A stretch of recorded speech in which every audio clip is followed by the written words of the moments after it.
Welcome back, everyone. This is Crime and Prison.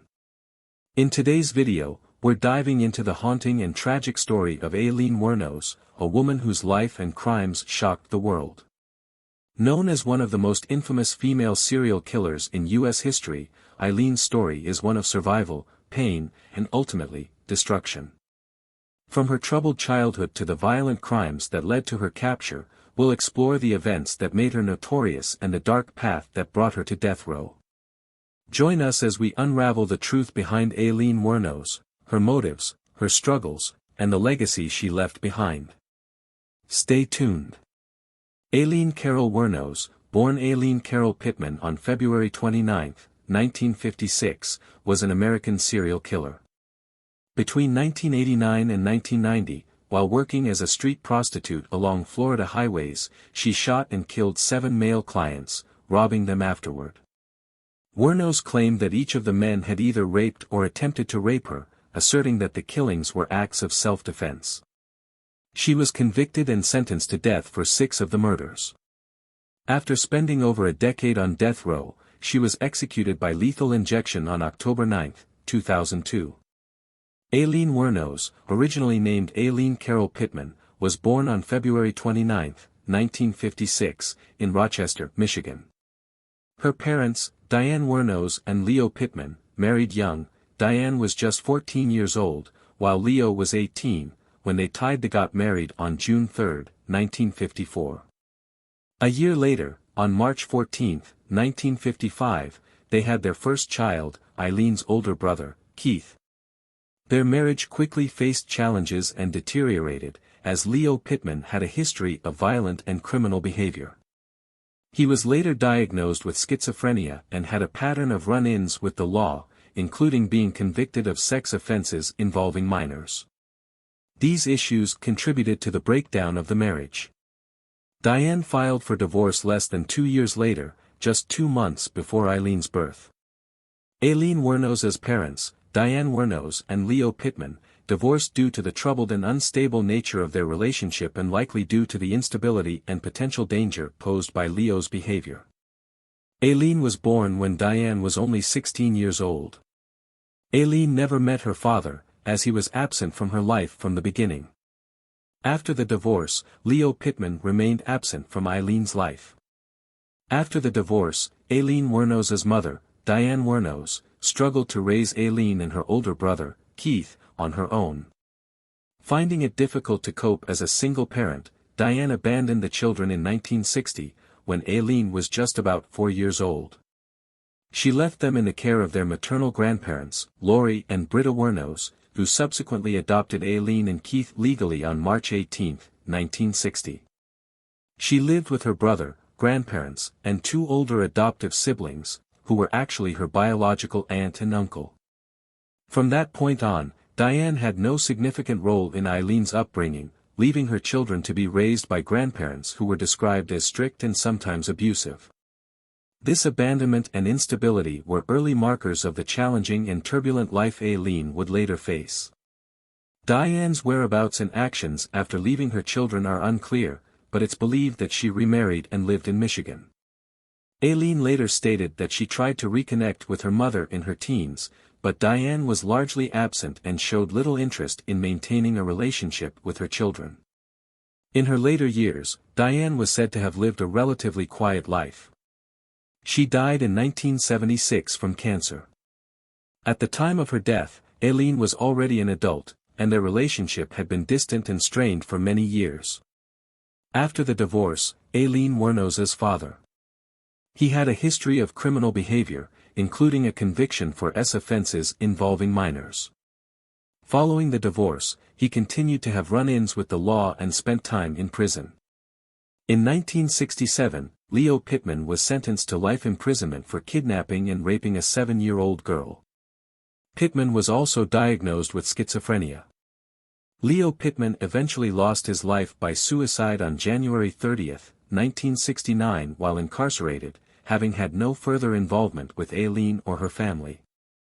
His death occurred when Aileen was still a child, and she never had a relationship with him, as he was absent during much of her early life. She had always believed that her grandparents were her parents until around the age of 10, when she discovered that her parents were actually her biological grandparents. Learning that her grandparents were actually her biological parents added significant emotional strain to an already troubled household. The revelation likely deepened feelings of confusion and betrayal, intensifying the tension within the family. Her grandfather, Laurie, was known to be a harsh disciplinarian, and his actions were often cruel and unsettling. One of the most disturbing incidents she recalled was being forced to watch as her grandfather drowned a kitten. This act of cruelty would have had a lasting psychological impact on Aileen, reinforcing her feelings of powerlessness, fear, and possibly desensitization to violence. These harsh family dynamics, combined with the emotional fallout from discovering her true parentage, contributed to Aileen's increasingly volatile temper and the deep sense of anger and isolation that marked much of her life. It also set the stage for the abusive relationships and criminal behavior she would later experience. Both grandparents were alcoholics. Laurie and Britta were Finnish Americans who were born in Finland, and later moved to Michigan. Aileen's life continued to be impacted negatively as there was no one to show her the needed love and care. At the tender age of 11, she began engaging in adult activities with her brother who was also a child at the time. He was just 12 years old at the time also. As a young girl, Aileen Wuornos was scarred by a fire, leaving visible marks on her face. This traumatic incident had a significant impact on her life. The scars made her self-conscious and contributed to her developing an explosive temper, which further complicated her interactions with others. The combination of her physical appearance and unpredictable anger made it challenging for Aileen to form friendships or maintain stable relationships. She continued to engage in adult business in school in exchange for cigarettes, drugs, and food. At the age of 11, Aileen began offering herself to boys she knew in exchange for cigarettes or money, earning her the derogatory nickname, Cigarette Pig. This behavior further alienated her from her peers, deepening her sense of isolation and rejection. She also said that her alcoholic grandfather had also had intimate encounters with her and beaten her as a child. Before beating her, he would force her to strip out of her clothes. She ran away from home several times and was eventually sent to juvenile detention. In 1970, Aileen became pregnant after she said was taken advantage and assaulted by a family friend. She was 14 when she became pregnant just like her mother Diane.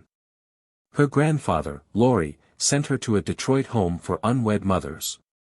Aileen claimed the pregnancy resulted from RAPE, but later provided different explanations. On March 23, 1971, Aileen Wuornos gave birth to a son at a home for unwed mothers, and the child was placed for adoption. A few months after giving birth, Aileen dropped out of school and drifted between juvenile detention, her grandparents' house, and living in the woods or abandoned cars. Her grandmother, Britta, who had struggled with alcoholism, passed away from cirrhosis of the liver on July 7, 1971. By this time, Aileen's grandfather, Laurie, had grown tired of caring for his 15-year-old granddaughter and refused to support her any longer. At age 15, Aileen was thrown out of the house by her grandfather and began living in the woods near her former home in Michigan, relying on herself for survival through prostitution. Between the ages of 15 and 18, after dropping out of school, Aileen Wuornos lived a turbulent and unstable life. After being thrown out by her grandfather, she survived by living in the woods near her former home in Michigan. To support herself, she began engaging in prostitution, trading sex for money, food, and other necessities. During this period, Aileen hitchhiked and drifted between various locations, often relying on strangers for shelter. She experienced periods of homelessness and was involved in petty crimes, including theft and vandalism, to get by. Aileen's early teenage years were marked by a lack of stable housing, frequent run-ins with the law, and a lifestyle that exposed her to dangerous situations and further abuse. Less than 5 years later, in March 1976, Laurie passed away allegedly by taking his own life. Aileen did not attend his funeral. By then, she had already begun hitchhiking across the country, continuing to engage in self-survival through prostitution and other means. By the time she turned 18, she had already been arrested for disorderly conduct and other minor offenses, setting the stage for her troubled life in adulthood. At the age of 18, on May 27, 1974, Aileen Wuornos was arrested in Jefferson County, Colorado, for several offenses. These included driving under the influence, DUI, disorderly conduct, and firing a .22 caliber pistol from a moving vehicle. After her arrest, she faced an additional charge of failure to appear in court, as she did not show up for her scheduled hearing. This incident was one of Aileen's earliest encounters with the criminal justice system, highlighting the beginning of her pattern of impulsive and reckless behavior. It also demonstrated her tendency to carry and use firearms, a habit that would become a significant aspect of her later criminal activities. The charge for not appearing in court indicated her unwillingness or inability to follow legal protocols, which would continue to be a recurring theme throughout her life. In 1976, Aileen Wuornos hitchhiked to Florida, where she crossed paths with Louis Gratz Fell, a 69-year-old man who was a prominent figure in the community and served as a yacht club president. The two quickly developed a relationship. At the time of their meeting, Aileen was 20 years old, significantly younger than Fell, who was 69. Her youth and appearance may have been attractive to him, as she was lively and engaging, which could have been appealing to an older man seeking companionship and excitement. Their romance quickly led to a swift marriage. Their wedding was significant enough to be announced in the local newspaper's society pages, indicating that it attracted public attention due to Fell's status. Given his age, it's possible that Fell was looking for companionship. Aileen's presence may have offered him the company and attention he desired, making him overlook potential red flags in her behavior. Some accounts suggest that Aileen had a manipulative side and knew how to present herself in a way that would gain sympathy or affection. She may have portrayed herself as vulnerable or in need of care, potentially playing on Fell's protective instincts. Fell might not have been fully aware of Aileen's troubled past, her criminal behavior, or her unstable background. However, despite the seemingly glamorous beginning, their marriage was tumultuous and short-lived. Aileen's erratic and aggressive behavior soon created problems in the relationship. Reports indicated that she had frequent run-ins with the law, even during the brief time they were married. At one point, she was involved in a violent altercation where she physically assaulted Fell with his own cane, leading him to seek a restraining order against her within weeks of the marriage. Whatever reasons Fell had for marrying Aileen, they were quickly overshadowed by the reality of her volatile behavior, leading to the breakdown of their relationship. The marriage ended just weeks after it began, and the two soon separated, marking yet another period of instability in Aileen's life. This marriage to Fell was one of the rare instances where Aileen briefly entered a more socially elevated circle, but her volatile nature and criminal tendencies quickly derailed any chance of stability or acceptance in a conventional lifestyle. Aileen Wuornos's divorce from Louis Gratz Fell on July 21, 1976 marked the end of a brief and turbulent marriage. Despite their quick union, the relationship was fraught with conflict and abuse, leading to a separation that ended in divorce just 9 weeks after their glamorous wedding. In the same month of July of the 17th, Aileen also faced the emotional loss of her brother, Keith, who lost his life to esophageal cancer, and Aileen received $10,000 from his life insurance. This loss would have been especially painful, as Keith was one of the few family members Aileen had a connection with. His death further deepened her sense of isolation, as she had already lost her grandparents, who had raised her, and her relationship with her biological mother was strained. The combination of her divorce and brother's death marked a period of deep personal loss and emotional turmoil for Aileen. These events contributed to her increasingly unstable mental state and would influence the choices and actions she took in the years that followed. Aileen Wuornos returned to Michigan, where, on July 14, 1976, she was arrested at Bernie's Club in Mansalona, Antrim County. She was charged with assault and disturbing the peace after throwing a cue ball at a bartender's head during an altercation. This incident was another example of Aileen's volatile behavior and inability to control her anger in social settings. She continued to struggle with anger management and unresolved emotional issues following her troubled childhood, her recent divorce, and the death of her brother. In August 1976, Aileen Wuornos was fined $105 for drunk driving. She used the money she had inherited from her brother to pay the fine. However, she spent the remainder of the inheritance within 2 months on luxuries, including purchasing a new car, which she wrecked shortly afterwards. All these happened less than 6 weeks after her brother lost his battle with cancer. This pattern of reckless spending and behavior was consistent with Aileen's tendency to make impulsive decisions and engage in self-destructive actions, often leading to negative consequences in her life. In 1978, at the age of 22, Aileen Wuornos attempted to take her own life by shooting herself in the stomach.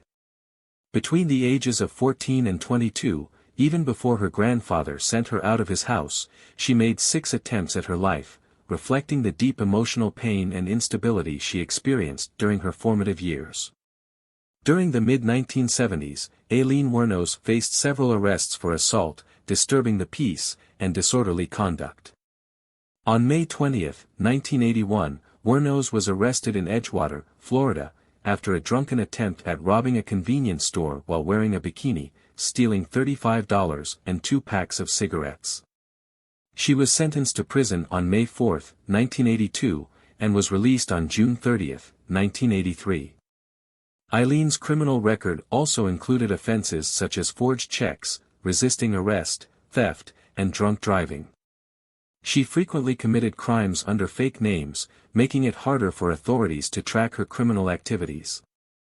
On May 1, 1984, Aileen Wuornos was arrested in Key West for attempting to pass forged checks at a bank. Later, on November 30, 1985, she was identified as a suspect in the theft of a revolver and ammunition in Pasco County. On January 4, 1986, Aileen Wuornos was arrested in Miami and charged with car theft, resisting arrest, and obstruction of justice for using identification that bore her aunt's name.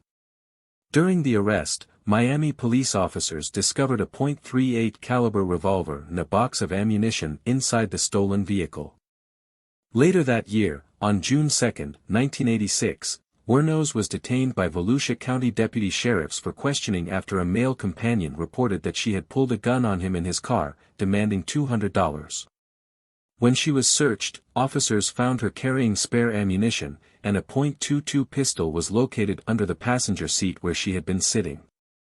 In 1986, 30-year-old Aileen Wuornos met 24-year-old Tyria Moore, motel maid, at a gay bar called Zodiac in Daytona Beach. The two quickly formed a relationship and moved in together. Aileen supported them financially by working as a prostitute, using the money she earned to sustain their lifestyle. On July 4, 1987, the Daytona Beach police detained both Wuornos and Moore at a bar for questioning. They were involved in an incident where they were accused of assault and battery, allegedly using a beer bottle as a weapon during a confrontation. This relationship with Moore was significant for Aileen, as it became one of the few stable, albeit tumultuous, connections in her life. Their bond was emotionally intense, with Wuornos taking on the role of provider despite her struggles and criminal lifestyle. The incident involving the beer bottle was another example of Wuornos's violent tendencies, which often arose during conflicts. It also indicated how her lifestyle was starting to drag Moore into a cycle of criminal behavior, further complicating their relationship and leading to more frequent encounters with law enforcement. On March 12, 1988, Aileen Wuornos accused a Daytona Beach bus driver of assault, alleging that he had pushed her off the bus following a confrontation. Tyria Moore, her partner, was listed as a witness to the incident. During her later trial, Aileen spoke about her relationship with Moore, saying, "It was love beyond imaginable. Earthly words cannot describe how I felt about Tyria."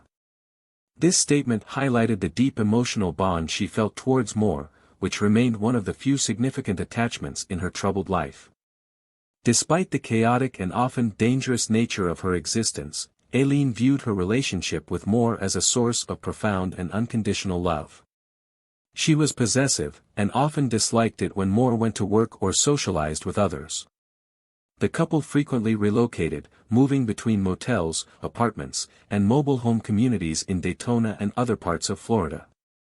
During their relationship, Aileen's criminal behavior escalated to murder, leading to a series of killings.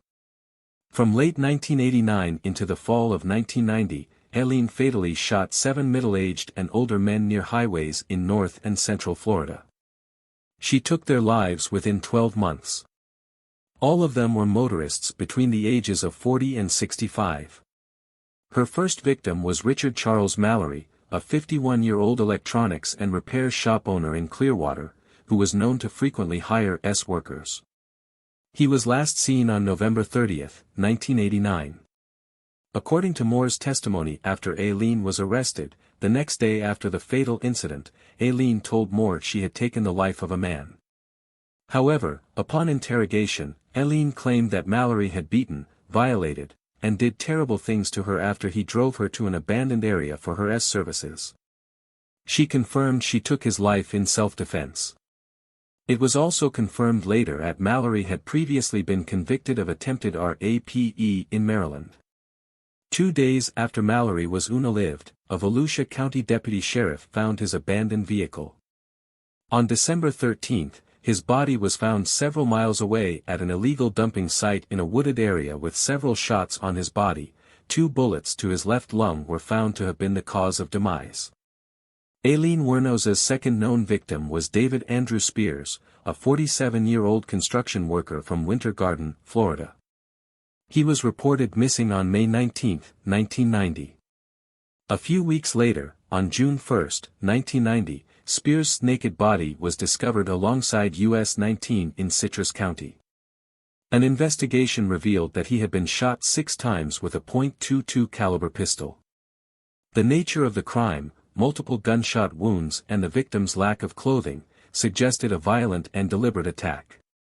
This method of taking their lives highlighted the dangerous escalation of Aileen's actions, as she transitioned from engaging in petty crimes to committing targeted and lethal assaults on men she encountered along the highways. The circumstances of Spears' murder pointed to Wuornos' pattern of luring victims for her services, leading them to isolated areas where she would carry out the acts.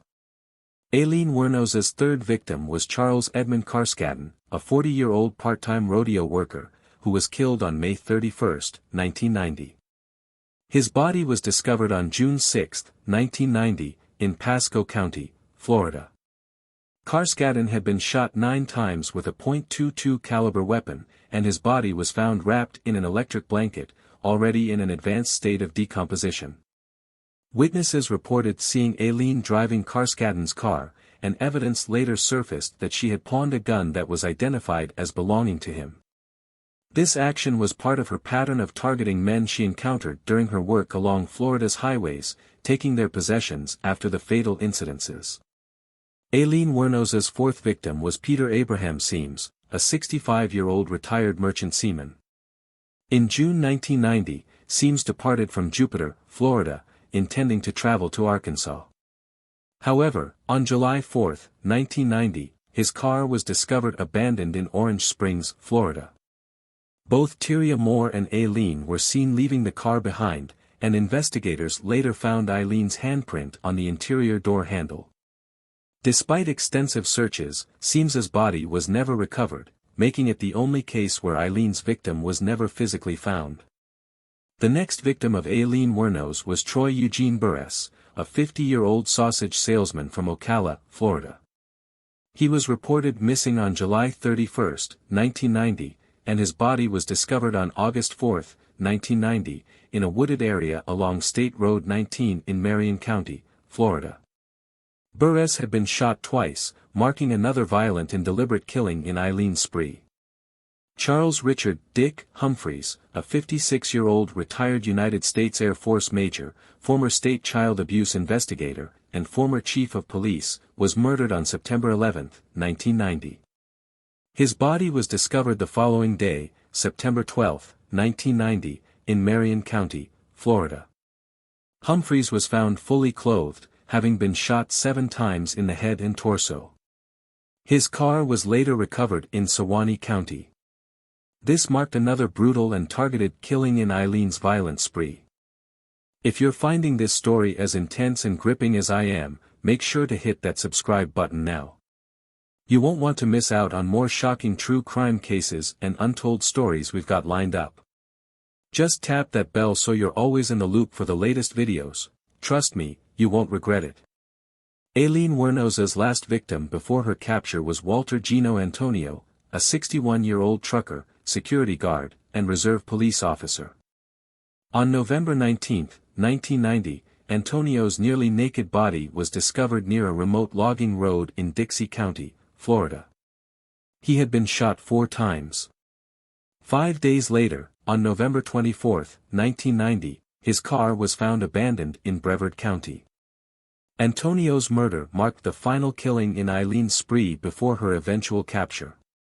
During this period, Aileen Wuornos frequently returned home with new belongings to pawn, along with cars she claimed to have borrowed.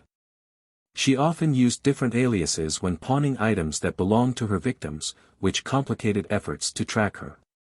On July 4, 1990, Aileen Wuornos and Tyria Moore abandoned Peter Siems's car after being involved in an accident. Rhonda Bailey, a witness to the accident, gave police a description of the 2 women, which eventually helped spark a media campaign to locate them. However, in July 1990, authorities focused on the vehicle of Peter Siems, a 65-year-old missionary who had gone missing the previous month. Witnesses reported seeing Aileen and Tyria Moore leave the car, and a fingerprint found on the door handle was later confirmed to be Aileen's. This discovery helped link her to the crime. Investigators discovered that some of the belongings of Aileen's victims had been pawned at different shops. In one of the pawn shops, they found a receipt with Aileen's fingerprint, which was later matched to a print found inside Peter Siems's car. Since Aileen had a criminal record in Florida, her fingerprints were already in a law enforcement database, which allowed authorities to quickly identify her and link her to the crimes. This evidence played a key role in her eventual capture. The discovery of Aileen's fingerprint on the receipt, combined with her previous criminal record and fingerprint database entry, provided crucial evidence to tie her to the series of murders. This connection helped authorities track her down, marking a turning point in the investigation that led to her arrest. The Last Resort Bar in Volusia County, where Wuornos was arrested.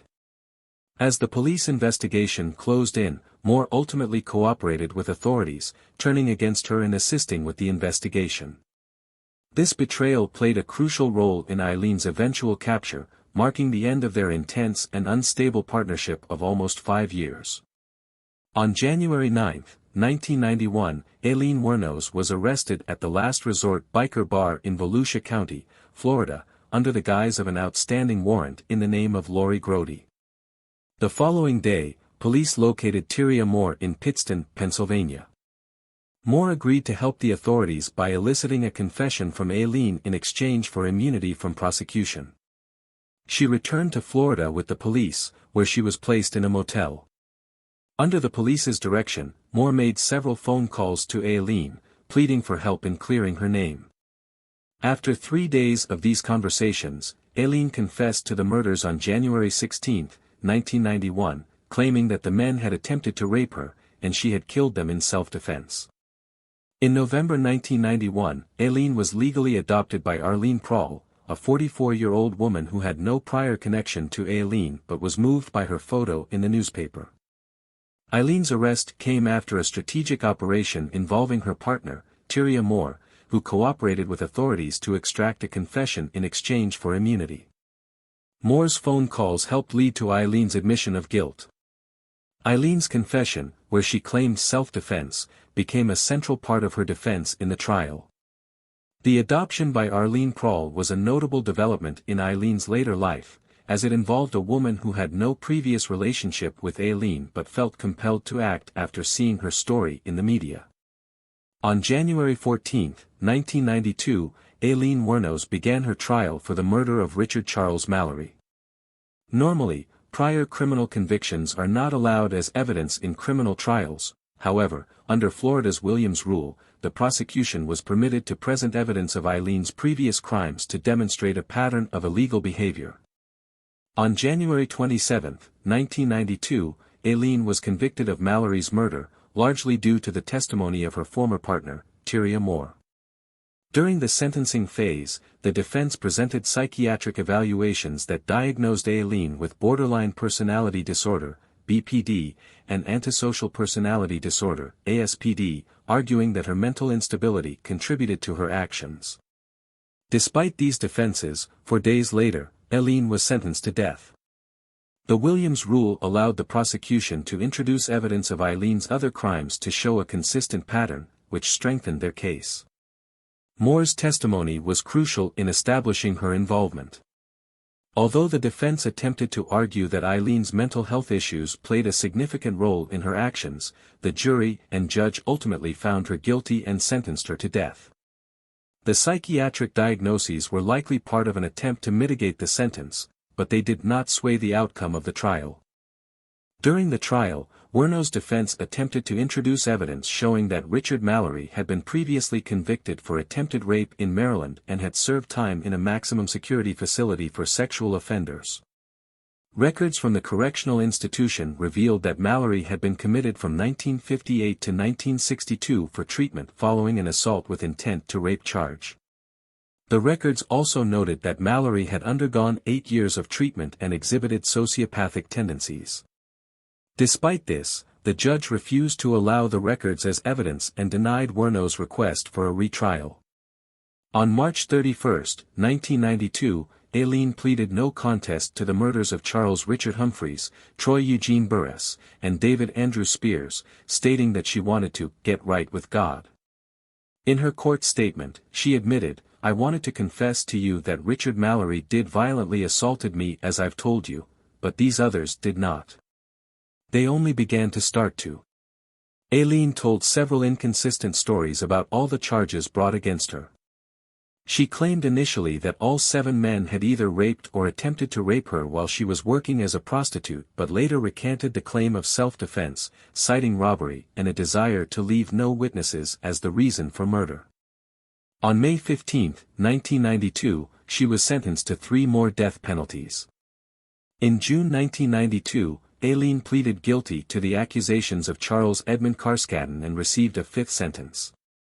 In February 1993, she pleaded guilty to the demise of Walter Gino Antonio, resulting in her 6th DEATH sentence. No charges were brought for the murder of Peter Abraham Seams, as his body was never found. During an interview with English documentary film director Nick Broomfield, when Aileen thought the cameras were off, she told him that it was, in fact, self-defense, but she could not stand being on death row, where she had been for 10 years at that point, and wanted to die. Aileen Wuornos was initially housed at the Florida Department of Corrections Broward Correctional Institution on death row for women, before being transferred to Florida State Prison for execution. Her appeal to the U.S. Supreme Court was denied in 1996.